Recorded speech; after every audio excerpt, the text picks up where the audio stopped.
Chers amis, nous allons voir aujourd'hui une église qui a souffert, mais une église fidèle. Et je suis heureux de pouvoir vous la présenter. C'est l'église de Smyrne. C'est une église à laquelle il n'est pas fait de reproches. Il n'en sera pas fait non plus à l'avant-dernière, à l'église de Philadelphie, mais c'est une église extraordinaire. Alors, avant de commencer l'étude de ce texte, je vous propose de regarder quelques photos du site de Smyrne. Vous voyez ici un escalier qui monte jusqu'à une colonnade qui se trouve sur l'allée principale. Et ce fut à Smyrne que le vieil évêque Polycarpe, refusant de renier Christ, fut martyrisé vers les années 150. Vous avez également dans cette ville la marque du martyr. Et en effet, la majorité de la population a été massacrée par Tamerlan et même au cours de la dernière guerre mondiale, il y a eu des atrocités. Alors il semble que le nom de Smyrne soit associé à la notion d'amertume. Actuellement, c'est la ville d'Izmir, en Turquie. Je vous propose donc de lire ce texte au chapitre 2 et les versets 8 à 11. Écrits à l'ange de l'église de Smyrne, voici ce que dit le premier et le dernier, celui qui était mort et qui est revenu à la vie. Je connais ta tribulation et ta pauvreté, bien que tu sois riche, et les calomnies de la part de ceux qui se disent juifs et qui ne le sont pas, mais qui sont une synagogue de Satan. Ne crains pas ce que tu vas souffrir. Voici, le diable jettera quelques-uns de vous en prison, afin que vous soyez éprouvés, et vous aurez une tribulation de 10 jours. Sois fidèle jusqu'à la mort, et je te donnerai la couronne de vie. Que celui qui a des oreilles entende ce que l'Esprit dit aux églises, celui qui vaincra n'aura pas à souffrir la seconde mort. Texte assez simple, mais qui nous dit la chose suivante. D'abord, Jésus se présente comme le premier et le dernier, celui qui était mort et qui est revenu à la vie. Et ce message est particulièrement adapté, parce que cette Église va être amenée à souffrir une persécution, et la plus terrible des persécutions subies et dues à l'Empire romain. Il y aura d'autres persécutions plus tard à l'intérieur de l'Église, mais c'est avec la persécution de Dioclétien que nous allons voir le summum de la cruauté. Alors Jésus se présente comme celui qui a vaincu la mort. Le constat arrive avec le verset 9 que nous lisons ensemble. « Je connais ta tribulation et ta pauvreté, bien que tu sois riche. Les calomnies de la part de ceux qui se disent juifs et ne le sont pas, mais qui sont une synagogue de Satan. » Ne crains pas ce que tu vas souffrir, mais il est dit, je connais ta tribulation et ta pauvreté. Cette Église est pauvre, mais elle est riche aux yeux de Dieu.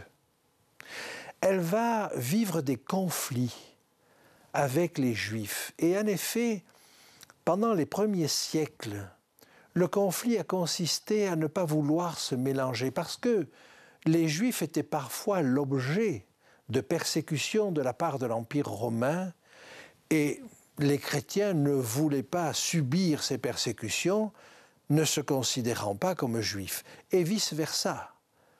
Les chrétiens ont subi des persécutions, et les juifs s'en démarquaient, ne voulant pas subir ces persécutions. Mais les deux ont été persécutés, et les deux ont cherché à mettre de la distance entre eux, ce qui est dommage, parce qu'il y aurait eu probablement certains avantages et certains intérêts à partager ces choses.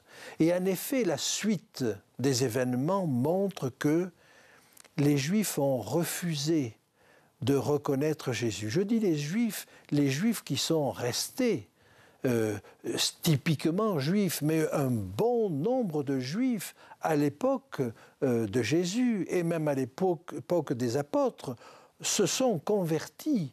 Et il faut comprendre que l'Église primitive était faite en majorité de Juifs. Et puis il s'est passé pour les chrétiens une autre chose, c'est qu'eux ont abandonné la loi. Et il est probable que Dieu a permis que les Juifs continuent à exister et à survivre parce qu'ils conservaient la loi. Ainsi donc, on a là deux populations qui finalement se sont séparées, détenant chacune une partie de la vérité, l'une le témoignage de Jésus, l'autre les commandements de Dieu, et il est dommage qu'il n'y ait pas eu d'éléments communs. Bref, à cette Église, il n'est pas quand même fait de reproches. Alors le conseil qui lui est donné maintenant, lisons-le au verset 10. « Ne crains pas ce que tu vas souffrir. Voici le diable jettera quelques-uns de vous en prison, afin que vous soyez éprouvés, et vous aurez une tribulation de 10 jours. Sois fidèle jusqu'à la mort, et je te donnerai la couronne de vie. » Les persécutions dont cette Église va être l'objet ont duré pendant tout le IIIe siècle. Mais le summum est arrivé pendant une période de 10 ans, de 303 à 313, au début du IVe siècle. Et cette période de persécution, appelée persécution de Dioclétien, parce qu'initiée par l'empereur Dioclétien, a été si terrible que quand, plus tard, vers les années 315, Constantin a convoqué le concile de Nicée, les rescapés de cette période-là, les anciens de l'Église, étaient pratiquement tous mutilés, qui un membre coupé, qui les yeux crevés. Et le spectacle en a été pitoyable et des chroniqueurs de l'époque en ont parlé. Donc, voyez, cette période couvre le IIIe siècle et le début du IVe siècle jusqu'en 313. Que s'est-il passé en 313 ? Eh bien, l'empereur Constantin, conscient qu'il était en train de détruire les forces vives de l'Empire, alors que la menace était à l'extérieur, c'est-à-dire que les barbares attaquaient l'Empire romain de toutes parts et menaçaient de le détruire. D'ailleurs, il y avait plusieurs empereurs, parce que les empereurs étaient à la fois empereurs, gouverneurs, mais généraux. Et donc, il fallait plusieurs empereurs pour pouvoir contenir les hordes barbares et pour pouvoir maintenir les limites de l'Empire. Malgré cela, Constantin va comprendre que les éléments les plus fidèles de l'armée, ceux qui pourraient défendre l'Empire avec le plus d'acharnement, étaient en fait les chrétiens. Et il fallait lutter contre les barbares et il fallait persécuter les chrétiens. C'était une situation impossible. Il a donc combattu contre l'autre empereur et il l'a défait en 313 au pont Milvius. Et à partir de ce moment-là, il a permis aux chrétiens d'exister. Parce qu'il faut reconnaître que jusque-là, la persécution de Dioclétien ne permettait pas aux chrétiens d'exister. Il ne l'a pas mené jusqu'au bout, mais ses successeurs ont continué. Et pendant 10 ans, cela a été une catastrophe pour le peuple de Dieu.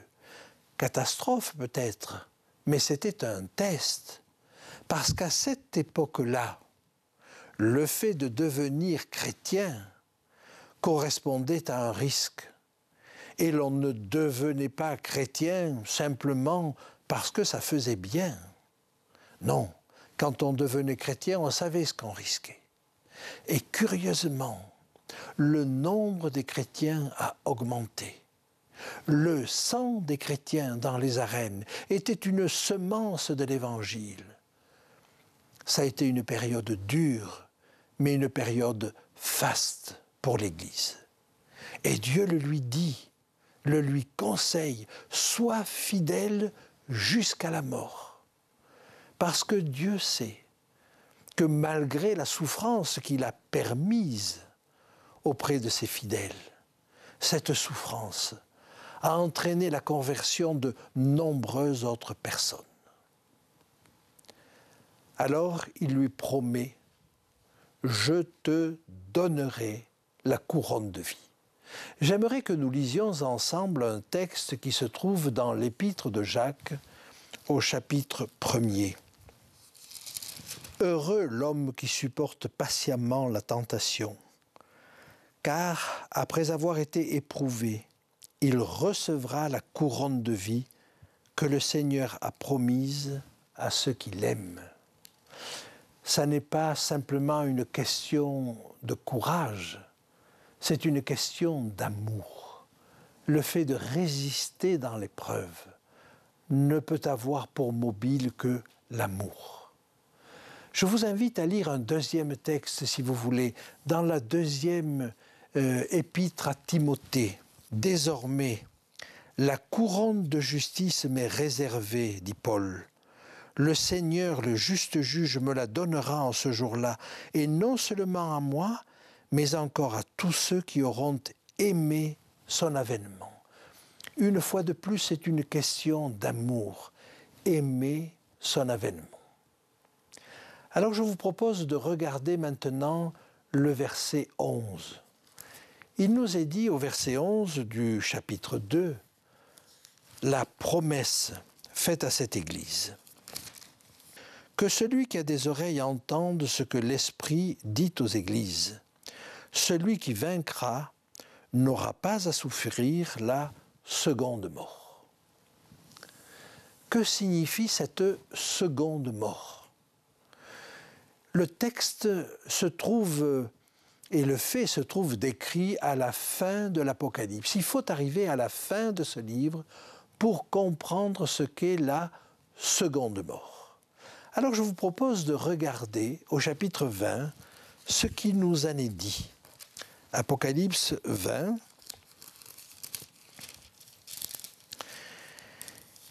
Il nous est dit ceci. « Et je vis les trônes, et à ceux qui s'y assirent fut donné le pouvoir de juger. Et je vis les âmes de ceux qui avaient été décapités à cause du témoignage de Jésus et à cause de la parole de Dieu, et de ceux qui n'avaient pas adoré la bête ni son image, et qui n'avaient pas reçu de marque sur leur front ou sur leurs mains. Ils revinrent à la vie, et ils régnèrent avec Christ pendant 1000 ans. Les autres morts ne revinrent point à la vie, jusqu'à ce que les 1000 ans fussent accomplis. C'est la première résurrection. » Il nous faut comprendre qu'il y a deux résurrections. La première résurrection, elle s'applique à tous ceux qui ont aimé Jésus, qui ont aimé son avènement. C'est celle qui va se produire au retour de Christ. Et puis il y a une période de 1000 ans qui vient d'être évoquée dans le texte que je viens de lire. Et cette période de 1000 ans se termine par une deuxième résurrection.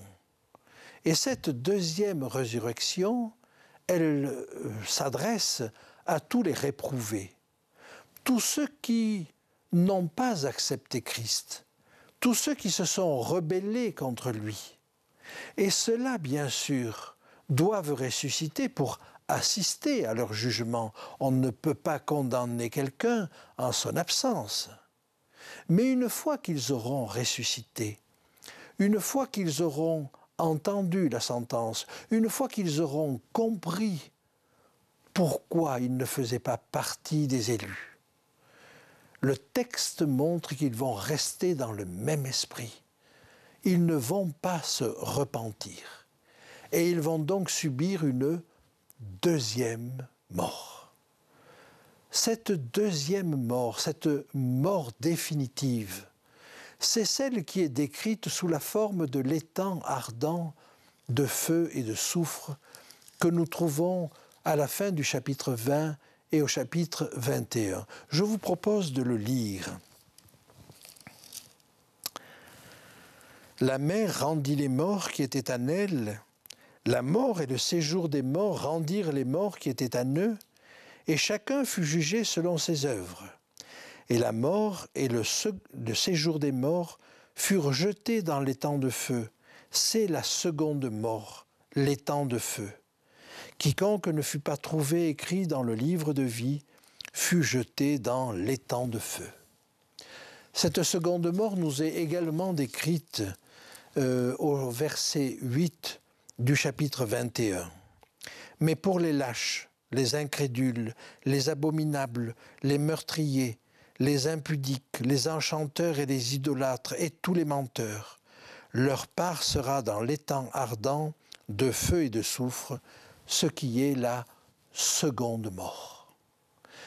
Donc voyez, cette seconde mort, c'est celle qui prend place après les 1000 ans. Ceux qui font partie de la première résurrection ne participeront pas à la deuxième mort, mais ceux qui participeront à cette deuxième résurrection à la fin des 1000 ans feront le bilan eux aussi, sans changer de caractère, et ils iront vers la deuxième mort. On pourrait se demander pourquoi ils ne se repentent pas à ce moment-là.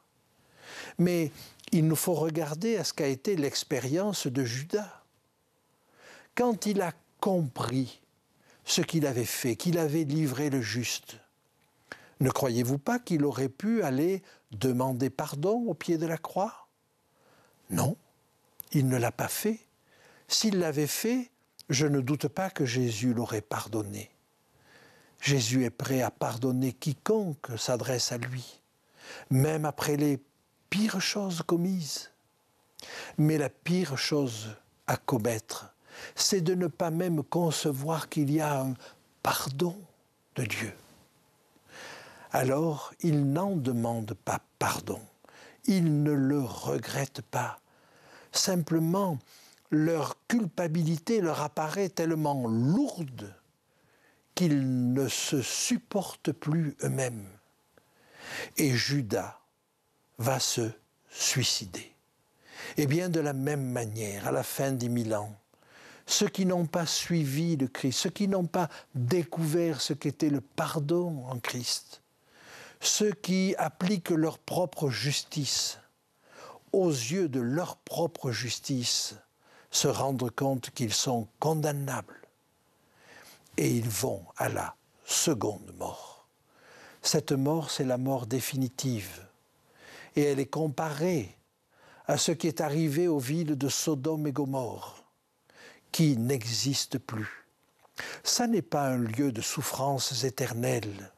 Le texte est très clair. Ce lac de feu et de soufre ne correspond pas à une souffrance entretenue. Non, c'est simplement la disparition.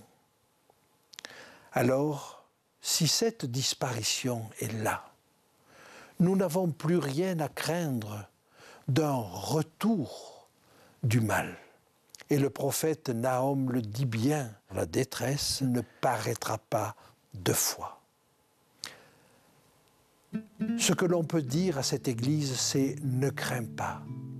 Quelle que soit l'adversité, quel que soit le problème, quelle que soit la difficulté, quelle que soit la menace, ne crains pas. Et quand bien même il adviendrait le pire, Dieu n'abandonne jamais ses enfants. On pourrait avoir l'attitude des compagnons de Daniel, menacés de la fournaise ardente. Ils disent au roi Nebuchadnezzar, « Ô roi Nebuchadnezzar, ce ne sont pas tes menaces qui nous font peur.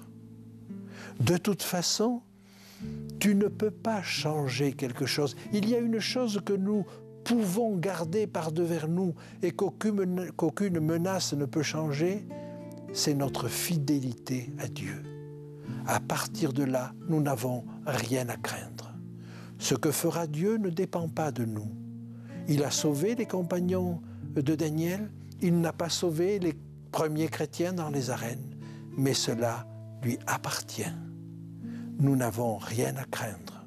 Et quand bien même il nous arriverait de mourir pour notre Seigneur, la couronne de justice, la couronne nous est réservée, la victoire est acquise et personne ne pourra nous l'enlever.